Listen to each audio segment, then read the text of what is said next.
पश्चिम बंगाल में एक घटना होती है जिसकी जांच चल रही है और सोचिए बीजेपी ने उसको राजनीतिक एजेंडा बनाया। संदेश खाली का मामला है। आरोपी को अब पुलिस ने पकड़ लिया है। लगातार पश्चिम बंगाल की सरकार बचाने की कोशिश कर रही थी लेकिन आरोपी पकड़ा गया क्योंकि बीजेपी जो वहां विपक्ष में है और जो वहां इसका पॉलिटिकल फायदा लेना चाह रही है वो सड़कों पर उतरी, जमकर उतरी। प्रधानमंत्री ने खुद जाने की बात कही, महिला आयोग को भेजा, बीजेपी का अध्यक्ष डंडा खाया, बीजेपी का नेता प्रतिपक्ष वहां गया और उसने राजनीतिक एजेंडा बनाया और उस एजेंडे के तहत अब उसकी गिरफ्तारी भी हो गई। सवाल है कि बहुजन समाज क्यों नहीं एजेंडा बनाता है। सवाल है कि जिस तरह से यूपी के रामपुर में एक शेड्यूल कास्ट बच्चे को गोली मार दी गई, विपक्ष चुप क्यों है, एजेंडा क्यों नहीं बनाता है। क्या पुलिस वाले बर्खास्त नहीं होंगे? क्या उनकी जांच नहीं होगी? क्या उनको कंपनसेशन नहीं मिलना चाहिए? तो सवाल यह है कि जहां जहां बीजेपी शासित राज्य है वहां वहां विपक्ष जो है वो घरों से निकलता नहीं है या कमजोर है। नमस्कार, मैं शंभू कुमार सिंह और आप देख रहे हैं नेशनल दस्तक। पश्चिम बंगाल में जो आरोपी था उसकी गिरफ्तारी हो गई है और सोचिए सरकार, ममता बनर्जी की सरकार लगातार बचाने की कोशिश कर रही थी, ये बात तय है। उसके बाद भी उस शख्स की गिरफ्तारी हो गई है और ये आरोप बीजेपी लगा रही थी जो वहां विपक्ष में है कि सरकार बचा रही है। यहां तक कि विपक्ष के जो वहां नेता है उन्होंने कहा, जो बीजेपी के विधायक भी हैं, उन्होंने कहा कि उनको होटल में रखा जाएगा, अस्पताल में रखा जाएगा, सारा कुछ पता था। क्या जमकर विपक्ष के तौर पर राजनीति की है बीजेपी ने पश्चिम बंगाल में। इस देश के तमाम विपक्षी दलों को सीखना चाहिए कि विपक्ष की राजनीति क्या होती है। पश्चिम बंगाल में दलित महिलाओं के साथ जो आरोप लग रहे हैं, जिस तरह का घिनौना आरोप है, उस मामले में जिस तरह से टीएमसी के तीनों नेताओं की अब गिरफ्तारी हो गई है और टीएमसी ने उस नेता को बर्खास्त भी कर दिया है, तो सवाल है कि बीजेपी ने मामले को उठाया, तुल दिया, सड़कों पर लाठियां खाई, बीजेपी के अध्यक्ष को लाठियां पड़ी, उसके नेता गए, हाईकोर्ट भी गए, तमाम तरह से लड़ाइयां लड़ी गई, लीगल भी लड़ा गया। लेकिन सवाल है कि यही लड़ाई बहुजन समाज के नेता लड़ते हुए नहीं दिख रहे हैं जहां जहां बीजेपी की सरकार है, जहां जहां बीजेपी के राज में इस तरह के हालात हो रहे हैं। सोचिए बिहार में शेड्यूल कास्ट के 2 युवाओं को 2 दिनों में हत्या कर दी गई है। यूपी में गोली मार दी गई एक शेड्यूल कास्ट युवा की। सोचिए कोई घरों से नहीं निकलने के लिए तैयार है। एक चंद्रशेखर आजाद हैं जिनका एक पैर यहां तो एक पैर वहां रहता है। जहां दलित पीड़ित शोषित वंचित वहां चंद्रशेखर के पैर, और वो वहां गए तब जाकर मामला, अभी भी सोशल मीडिया की वजह से मामला एजेंडे में आया। मैं फिर कह रहा हूं, बहुजन समाज के पास न टीवी है न अखबार है, सोशल मीडिया का सहारा है। जो साथी पत्रकार वहां गए, जिन्होंने ग्राउंड रिपोर्ट दिखाई है, वीडियो सुनिए। की बॉडी छीन ली, पुलिस वाले खुद लेकर गए थे अपने आप। लकड़ी कंडा भी हम जलाने का हमें कोई हक नहीं दिया। किस तरह से पीड़ित की मां ने कहा कि पुलिस ने उनके बच्चे के शव को भी जल्दी में अंतिम संस्कार कर दिया ताकि ये मामला न बढ़े। लेकिन सवाल है कि विपक्ष को मौत लकवा मार जाता है। जहां जहां बीजेपी शासित राज्य है वहां वहां विपक्ष को लकवा मार जाता है। इसलिए मैं कह रहा हूं कि बीजेपी जैसा ही विपक्ष इस देश को चाहिए। ये सबसे बड़ी खबर है जिसको मैं आपसे शेयर करना चाहता था। बिहार की दूसरी खबर है, नीतीश कुमार और लालू यादव फिर से करीब हो सकते हैं। दरअसल नीतीश कुमार चाह रहे हैं कि मार्च में ही लोकसभा चुनाव के साथ ही बिहार का विधानसभा चुनाव करा लिया जाए। वो डाइवर्ट करना चाहते हैं। वो चाहते हैं कि विधानसभा में उनकी पकड़ मजबूत हो, लोकसभा में उनको 15 सीट देनी ही पड़ेंगी। कहा जा रहा है कि बीजेपी इसके लिए तैयार नहीं और ऐसे में नीतीश कुमार लालू यादव के पाले में जा सकते हैं, लेकिन अभी इसकी पुष्टि नहीं हुई है।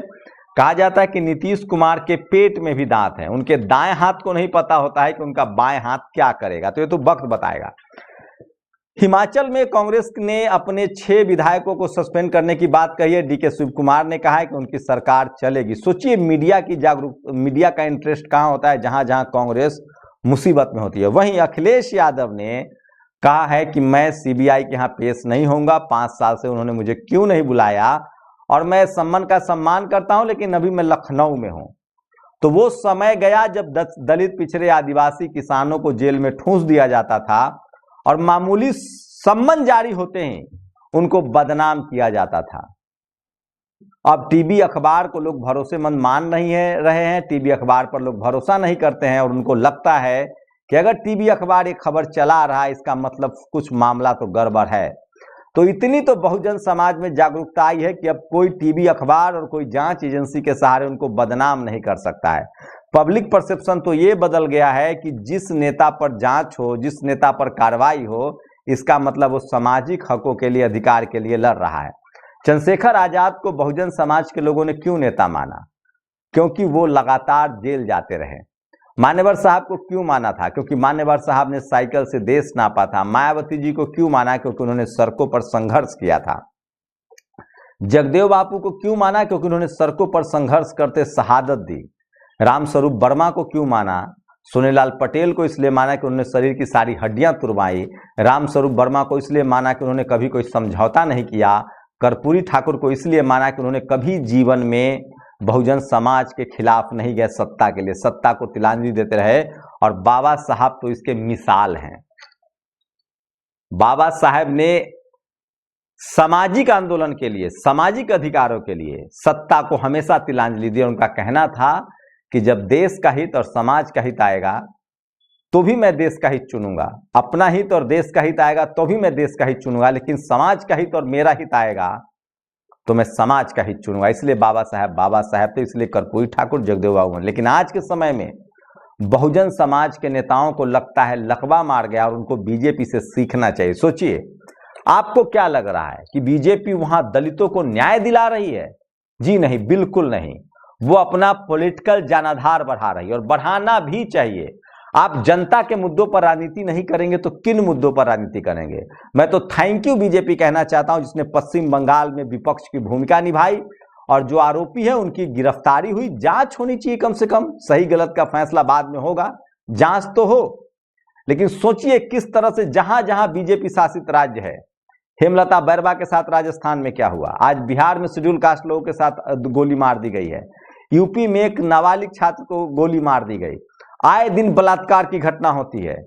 सोचिए, मैं क्या बताऊं, मतलब ये तो सरकारी रवैया। उसके बाद भी ये लोग सड़कों पर नहीं उतरते हैं, न धरना न प्रदर्शन। इसीलिए मैं कहता हूं कि इस देश का सत्ता पक्ष सड़कों पर है और विपक्ष, जो सबसे बड़ा सत्ता पक्ष के पार्टी है बीजेपी, वो रैली भी चला रही है, जहां जहां उसकी सरकार नहीं है आंदोलन भी कर रही है, और जहां जहां विपक्ष है वो सब एसी रूम में बैठकर गुना भाग जोड़ घटाव हिसाब कर रहे हैं। मैं इसीलिए कह रहा हूं बीजेपी पश्चिम बंगाल में जिस तरह से कोशिश कर रही है, विपक्षी दलों को सीखना चाहिए। और मैं फिर कह रहा हूं, डेमोक्रेसी है, जो भी दल अपने सामाजिक हितों के लिए, अपने कैडर वोटों के लिए, अपने एजेंडे के लिए आगे बढ़ेगा, लड़ेगा, वही जीतेगा। क्या लगता है आप लोगों को, क्या खासकर दलित, पिछड़े, आदिवासी, ओबीसी नेता जो हैं वो इस एजेंडे पर फिट नहीं बैठ रहे हैं? क्या वो अपने ड्राइंग रूम से निकल नहीं रहे हैं? और क्या वो सिर्फ चुनाव के दिन में चुनावी राजनीति करते हैं? और उनकी असफलता की यही वजह है। क्या समाज के हितों की जब बात आती है, जब समाज पर अत्याचार होता है, डॉक्टर रितु से कोई मिलने नहीं आ सकता था, लक्ष्मण यादव पर आप नहीं बोल सकते हैं, उसके लिए कोई बातचीत नहीं कर सकते हैं। मुझे पता है कल मेरे लिए भी नहीं बोला जाएगा, लेकिन मैं फिर कह रहा हूं, हम लोग पत्रकार हैं, इस देश के शोषित वंचित समाज के खिलाफ पीड़ितों के साथ खड़े रहेंगे और आवाज उठाते रहेंगे, चाहे इसकी जो कीमत हो। सोचिए किस तरह से पश्चिम बंगाल में दलित महिलाओं पर अत्याचार के लिए बीजेपी ने बड़ा आंदोलन छेड़ा। हाँ, अलग बात है उसके पास टीवी अखबार है, लेकिन उसी यूपी में छात्र सड़कों पर हैं। 6800 शिक्षक भर्ती के मामले में किस तरह से 3 नेताओं को गिरफ्तार कर लिया गया था, कैसे आज भी वो 500-600 दिनों से प्रदर्शन कर रहे हैं लोग, लेकिन कोई नेता सड़कों पर आने के लिए तैयार नहीं है, उनसे मिलने के लिए तैयार नहीं है, सिवाय पल्लवी पटेल के। तो बहुजन समाज की राजनीति इसलिए खत्म हो रही है क्योंकि बहुजन समाज के नेता अपने घरों में सिमटकर ड्राइंग रूम में पॉलिटिक्स कर रहे हैं और उनके आसपास जो लोग हैं वो ज्यादा जिम्मेदार हैं। ये जो चापलूस हैं, जो टिकट के लिए चापलूस हैं, वो सिर्फ अपने सत्ता लोभ के लिए आगे पीछे करते हैं, उनको सामाजिक आंदोलन से कोई मतलब नहीं है। इसलिए बहुजन समाज को अपना नेता ऐसे लोगों को चुनना चाहिए जो सामाजिक हितों के लिए सड़कों पर संघर्ष कर रहे हैं।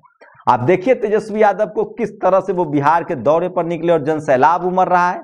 आप निकलिए तो घरों से, आप जनता के मुद्दों पर, सामाजिक हितों पर लड़िए तो, भिड़िए तो। डेमोक्रेटिक देश में, संवैधानिक देश में संविधानिक तरीके से अपनी बात तो रखिए। देखिए कैसे जनता आपको सर आंखों पर लेती है।